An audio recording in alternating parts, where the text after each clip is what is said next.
अस्सलाम वालेकुम। आज हम बात करेंगे जॉन ब्रैडबेरी की किताब के बारे में और ये समझने की कोशिश करेंगे कि एक ज़बरदस्त स्टार्टअप आइडिया को एक कामयाब हकीकत में कैसे बदला जाता है। इस किताब का वादा बहुत सीधा साधा है। यह हमें सिखाती है कि वो जोश, वो जज्बा जो किसी भी नए काम को शुरू करने के लिए ज़रूरी होता है, उसे एक पायदार, एक कामयाब बिजनेस की शक्ल कैसे दी जाए। लेकिन यहाँ एक बहुत दिलचस्प सवाल उठता है। क्या ऐसा हो सकता है कि एक एंटरप्रेन्योर की जो सबसे बड़ी ताकत है, वही उसकी सबसे बड़ी कमजोरी, उसका सबसे बड़ा ब्लाइंड स्पॉट बन जाए?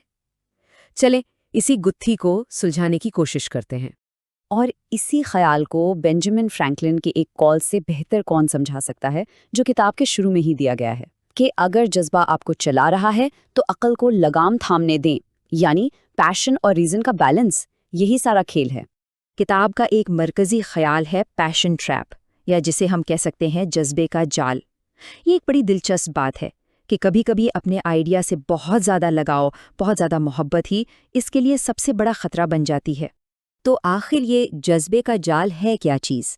देखें, ये एक ऐसा सेल्फ रीइंफोर्सिंग सर्कल है, एक ऐसा चक्कर जिसमें आप अपने आइडिया से जज्बाती तौर पर इतना जुड़ जाते हैं कि आप गलत अंदाजे लगाने लगते हैं। और पता है सबसे खतरनाक बात क्या है? ये किसी भी बानी को, चाहे वो कितना ही ज़हीन क्यों ना हो, अपनी गिरफ्त में ले सकता है। और जब कोई इस जाल में फंसता है ना, तो इसके कुछ बड़े वाज़ेह नुकसानात सामने आते हैं। जैसे वो सिर्फ उन चीज़ों पर फोकस करता है जो उसे पसंद है, उन पर नहीं जिनकी बिजनेस को असल में ज़रूरत है। सारी प्लानिंग खुशफहमी की बुनियाद पर होती है, और जब प्लान फेल हो रहा हो तो उसे मानने के बजाय उसी पर डटे रहते हैं।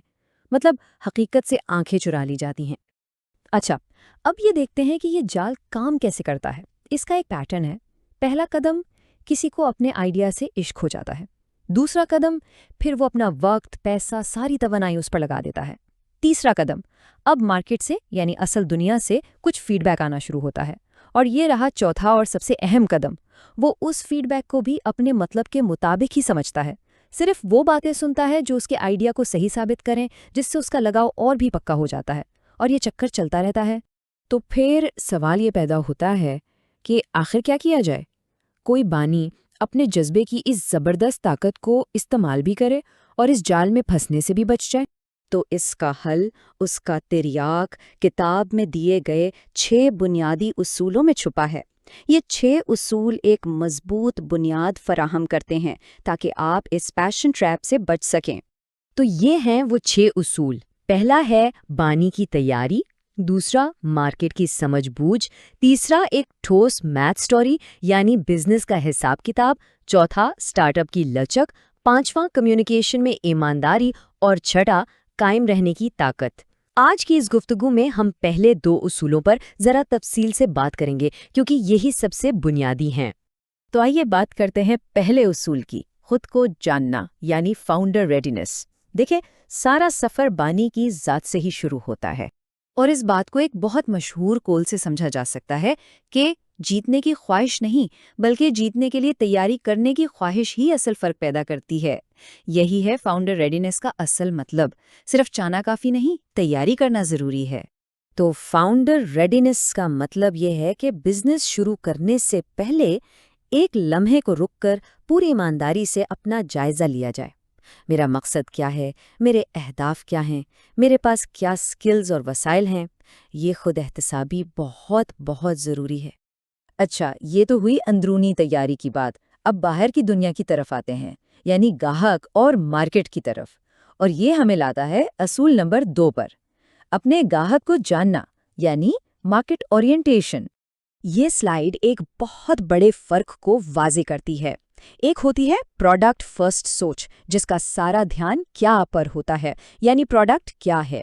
और दूसरी है मार्केट फर्स्ट सोच, जो कौन और क्यों पर फोकस करती है, यानी ग्राहक कौन है और उसे इसकी ज़रूरत क्यों है।